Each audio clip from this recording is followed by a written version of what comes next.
Hi friends, welcome to జేఎస్టీవీ. నేను సతీష్ కుమార్. మీరు మొట్టమొదటిసారి నా వీడియోను మరియు నా ఛానల్ను మీరు చూస్తున్నట్లయితే దయచేసి సబ్స్క్రైబ్ చేసుకోండి.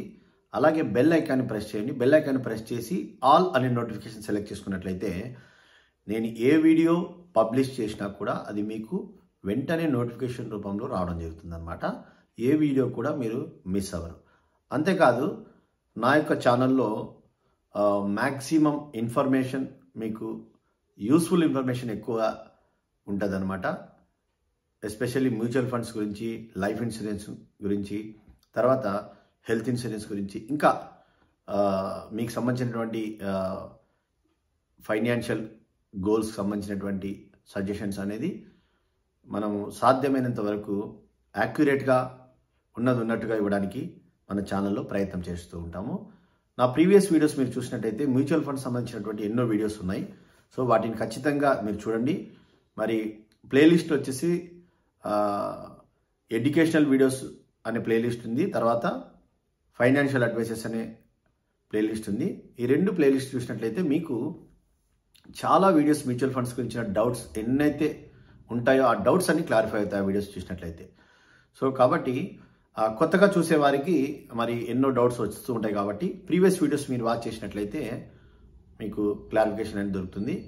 మరి ఈరోజు మనము థంబ్నెయిల్లో మీరు చూసినట్లు ఎస్బీఐకి సంబంధించినటువంటి కొత్త ఎన్ఎఫ్ఓ అన్నమాట, న్యూ ఫండ్ ఆఫర్. ఎన్ఎఫ్ఓ అంటే చాలామందికి ఐడియా ఉండదు. న్యూ ఫండ్ ఆఫర్ అంటే ఇది మార్కెట్లోకి లాంచ్ కాక మునుపు మ్యూచువల్ ఫండ్ని మనము ఎన్ఎఫ్ఓగా పిలుస్తామన్నమాట. సో ఎన్ఎఫ్ఓగా పిలువబడుతుంది న్యూ ఫండ్ ఆఫర్గా. మార్కెట్లోకి లాంచ్ అయిన తర్వాత ఎన్ఏవిగా అంటే నెట్ అసెట్ వాల్యూ అవుతుందన్నమాట.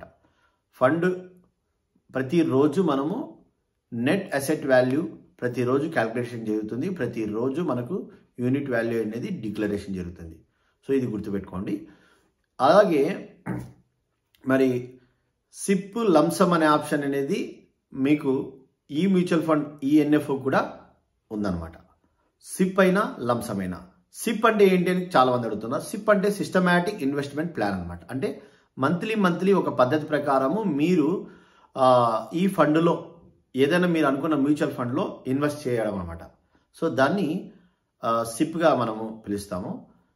మరి అలాగే లంసమ్ అంటే ఏంటంటే ఒక్కసారి మీ దగ్గర ఉన్నటువంటి ఫండ్ అది ఎంతైనా కావచ్చు, ఒకటేసారి ఇన్వెస్ట్ చేయడం అన్నమాట. సిప్ అయినా లంసమ్ అయినా మీరు ఎప్పుడైనా మీకు అడిషనల్గా అడ్జస్ట్ అయితే అమౌంట్, అంటే అడిషనల్గా మీకు ఏదన్నా కానీ ఎక్స్ట్రా అమౌంట్ అనేది మీ దగ్గర ఉన్నట్టయితే ఈ ఫండ్లో మీరు అడిషనల్ పర్చేస్ అంటే మళ్ళీ మీరు ఇన్వెస్ట్ చేసే అవకాశం ఉందన్నమాట మీరు ఎప్పుడైనా. సో ఇప్పుడు మనం చెప్పుకోబోయే ఈ ఫండ్ వచ్చేసి ఓపెన్ ఎండెడ్ ఫండ్ అనమాట. సో మీరు ఎప్పుడైనా కూడా ఇన్వెస్ట్మెంట్ మధ్యలో మీరు కావాల్సిన మొత్తాన్ని ఇన్వెస్ట్ చేయొచ్చు. అలాగే మీరు విత్డ్రాల్ కూడా మీరు ఎప్పుడైనా చేసుకోగలుగుతారనమాట. సో ఇంకా ఆలస్యం చేయకుండా మనము ఈ ఫండ్కు సంబంధించినటువంటి ప్రాథమిక సమాచారం, బేసిక్ ఇన్ఫర్మేషన్ ఇవ్వబడుతుంది. సో దానికి సంబంధించినట్టు క్లియర్గా మనం తెలుసుకుందాం. సో ఈ ఫండ్ పేరు వచ్చేసి ఎస్బీఐ నుంచి ఎస్బీఐ క్వాంట్ ఫండ్ అనమాట. So SBI quant fund. ఈ ఫండ్ మనకు ఈ రోజు నుంచి అంటే డిసెంబర్ 4, 2024 నుండి 18 డిసెంబర్ 2024 వరకు యూనిట్ 10 రూపీస్తో మీరు అప్లై చేసుకోవడానికి అవకాశం ఉందన్నమాట. ఈ ఫండ్ ఎవరైనా అప్లై చేసుకోవాలనుకుంటే ఈ మధ్యకాలంలోనే అంటే 18వ తారీఖు లోపే చేసుకోవాల్సి ఉంటుంది. ఒకటి గుర్తుపెట్టుకోండి, కొత్త కేవైసీలు దయచేసి మీరు కాల్ చేయండి. నేను మీకు ఎస్బీఐలోనే చేయించి ఇన్వెస్ట్ చేయడం జరుగుతుంది. సో మీకు చాలా ఈజీగా నేను ఆన్లైన్లో ఈ ప్రాసెస్ని కంప్లీట్ చేస్తాను. సో మీరేం టెన్షన్ పడాల్సిన అవసరం లేదు. ఎందుకంటే ఎస్బీఐలో మనకి మంచి అవకాశం ఉంది. ఆన్లైన్లోనే ఫాస్ట్గా ప్రాసెస్ అవుతుంది. మీరు ఎక్కడికి కూడా వెళ్ళాల్సిన అవసరం లేదు. మీరు జస్ట్ నా మొబైల్ నెంబర్ నేను లాస్ట్లో ఇస్తాను, ఆ నెంబర్ ఖచ్చితంగా కాల్ చేసి మీరు డీటెయిల్స్ మీకు చెప్పి మీ ఇన్వెస్ట్మెంట్స్ అనేది నేను సిప్పా లంసమా ఈ యొక్క ఫండ్లో ఇన్వెస్ట్ చేయించడం జరుగుతుంది. సో ఈ ఫండ్ వచ్చేసి ఒక ఓపెన్ ఎండెడ్ ఫండ్ అనమాట.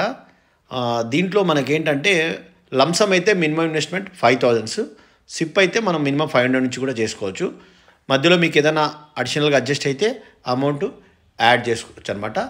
సో తర్వాత ఒకవేళ 6 నెలల లోపు ఇన్వెస్ట్ చేసిన 6 నెలల లోపు మీరు ఒకవేళ విత్డ్రాల్ చేసుకోవాలనుకుంటే 0.50 మీకు ఎగ్జిట్ లోడ్ అనేది పడుతుంది.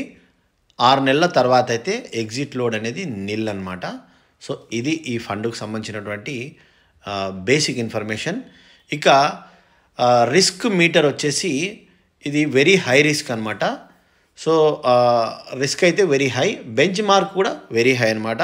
సో మ్యూచువల్ ఫండ్ ఇన్వెస్ట్మెంట్స్ ఎప్పుడు కూడా సబ్జెక్ట్ టు మార్కెట్ రిస్క్ కాబట్టి మనము ఇన్వెస్ట్ చేసేటప్పుడు మ్యూచువల్ ఫండ్ సంబంధించిన పూర్తి డాక్యుమెంట్స్ మనం ఒకసారి స్టడీ చేసుకోవాలి. సెబీ గైడ్లైన్స్ ప్రకారం ఇది చాలా ఇంపార్టెంట్. ఎందుకంటే మార్కెట్ ఒడిదుడుకులు లోడ్ ఉంటాయి. సో రిటర్న్స్ అనేది ఎంత రిటర్న్స్ ఇస్తుంది అనేది మనము 100% ఇంత రిటర్న్స్ ఇస్తుందని మనం ఎక్స్పెక్ట్ చేసే కాదు. కానీ అయితే క్వాంట్ ఫండ్స్ వచ్చేసి సిఏజిఆర్ వచ్చేసి మనకు 16% పర్ యానము ఇంతవరకు రిటర్న్స్ ఇచ్చినట్లు రికార్డ్స్ ఉన్నాయన్నమాట. సో ఈ ఫండ్ కూడా లాంగ్ టర్మ్ ఇన్వెస్టర్స్కి మంచి రిటర్న్స్ ఇచ్చే అవకాశం ఉంది. అంటే షార్ట్ టర్మ్ కాదు, లాంగ్ టర్మ్.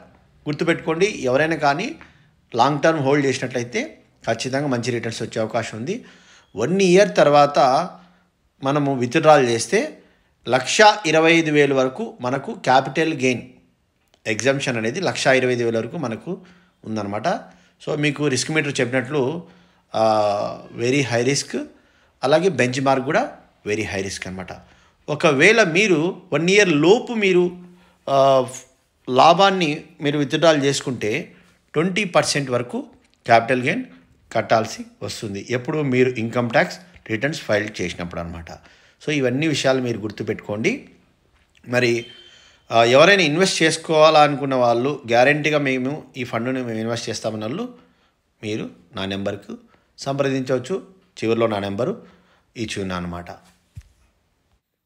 అలాగే ఈ ఫండ్ ఏ విధంగా పర్ఫామ్ చేస్తుంది అని దీనికి సంబంధించిన ఒక చిన్న వివరణ అనమాట. ఈ ఫండ్ ఏంటంటే యాక్చువల్గా పూర్తి కంప్యూటర్ డేటాబేస్ అనాలసిస్, స్టాక్స్ యొక్క పర్ఫార్మెన్స్, వాటి యొక్క analysis, so stocks momentum, stocks యొక్క మూమెంట్స్ ఎలా ఉన్నాయి, మొమెంటమ్ ఎలా ఉంది, స్టాక్స్ని ఎలాగా కొంటున్నారు, ఎలాగ అమ్ముతున్నారు, అసలు మార్కెట్ ఏంటి, మార్కెట్ అనాలిసిస్ని దృష్టిలో పెట్టుకొని ఇది అల్గోరిథం అంటే ఒక సాఫ్ట్వేర్, మ్యాక్సిమం సాఫ్ట్వేర్తోనే ఇది ఒక ఫైనలైజ్ చేయబడి, అంటే ఫండ్ యొక్క పర్ఫార్మెన్స్ అనేది ఆల్మోస్ట్ ఆల్ ఫండ్ మేనేజర్ ఎప్పుడు ఇన్వెస్ట్ చేయాలి, ఎప్పుడు లాభాన్ని తీసుకోవాలి, ఫండుని నడిపించే ఒక ఫండ్ మేనేజరు దాదాపు ఆల్గోరిథం యొక్క సాఫ్ట్వేర్ని ఆధారపడి చాలా టెక్నికల్గా ఈ ఫండ్ అనేది మూవ్ అవుతూ ఉంటుంది అనమాట. సో అంటే ఎక్కువ మటుకు ఒక సాఫ్ట్వేర్ ప్రెడిక్షన్ మీద, ఒక సాఫ్ట్వేర్ అనాలిసిస్ మీద ఆధారపడి ఈ ఫండ్ మూవ్ అవుతుంటుంది. లాంగ్ టర్మ్ ఇన్వెస్టర్స్కి మంచి రిటర్న్స్ ఇచ్చే అవకాశం ఉంది. సో దీనికి సంబంధించినటువంటి ఈ క్వాంట్ అనే యొక్క ఫండ్ ఎలా పర్ఫామ్ చేస్తుందనే ఇన్ఫర్మేషన్ కూడా నేను ఇక్కడ ఇవ్వడం జరుగుతుంది. మీరు నిదానంగా దీన్ని చదువుకోండి, ఇది ఖచ్చితంగా ఉపయోగపడుతుంది. క్వాంట్ అనే పదం వచ్చినప్పుడు మనకు మ్యూచువల్ ఫండ్స్లో అది నేచర్ ఆఫ్ పర్ఫార్మెన్స్ అనేది మనకు ఎలాగుంటుందని ఒక మోడల్ ఇక్కడ మీకు ఇవ్వడం జరిగింది. ఇది మీకు ఉపయోగపడుతుందని నేను అనుకుంటున్నా. ఈ వీడియో మీకు ఖచ్చితంగా ఉపయోగపడి ఉంటే దయచేసి ఒక లైక్ చేయండి, షేర్ చేయండి, సబ్స్క్రైబ్ చేసుకోండి. అలాగే మన ఛానల్కి మెంబర్గా కూడా మీరు కావచ్చు. సో పర్మనెంట్ మెంబర్గా కూడా కావచ్చు. ఈ ఫండ్లో ఎవరైనా ఇన్వెస్ట్ చేయాలనుకుంటే నా నెంబర్ నేను ఇస్తున్నాను. ఆ నెంబర్ కాల్ చేసి మీరు మీ ఇన్వెస్ట్మెంట్ని చేసుకోవాల్సిందిగా కోరడమైనది. Thank you very much. Bye.